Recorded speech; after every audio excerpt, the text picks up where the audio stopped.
சுவரா இல்லை கதவா?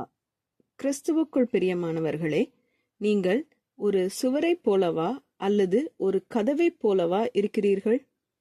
சகோதரி நான்சி சொல்கிறார்கள், உன்னத பாட்டு புத்தகத்தில் 2 விதமான பெண்களை பற்றி சொல்லப்படுகிறது.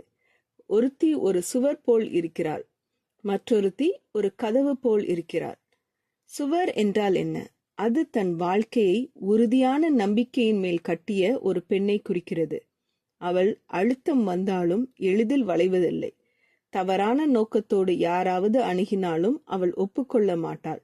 தேவனுடைய வார்த்தையின் சத்தியமே அவளுடைய வாழ்க்கையின் அடிப்படை.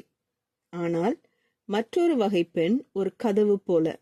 அதை எளிதாக திறக்கலாம், எளிதாக மாற்றலாம். வேதாகம அடிப்படை இல்லாத வாழ்க்கை சோதனைக்கு எளிதாக இடம் கொடுக்கிறது. நேர்மையிலிருந்து மெதுவாக விலகி ஒருவேளை தானே மற்றவர்களுக்கு சோதனையாகவும் மாறிவிடலாம். இப்போது இந்த கேள்வி நம்மை நோக்கி வருகிறது.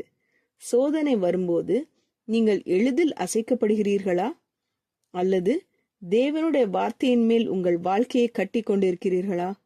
ஏனெனில் நாம் தேவனுடைய வார்த்தையின் மூலம் அவரை தேடும் போதுதான் நம் வாழ்க்கையில் உண்மையான நிலைத்தன்மை மெதுவாக உருவாகிறது. ஜெபம் செய்வோம். எங்கள் அன்பின் பரமபிதாவே, எங்கள் வாழ்க்கையை உமது வார்த்தையின் மேல் உறுதியாய் கட்ட நீர் எங்களுக்கு கிருபை தாரும்.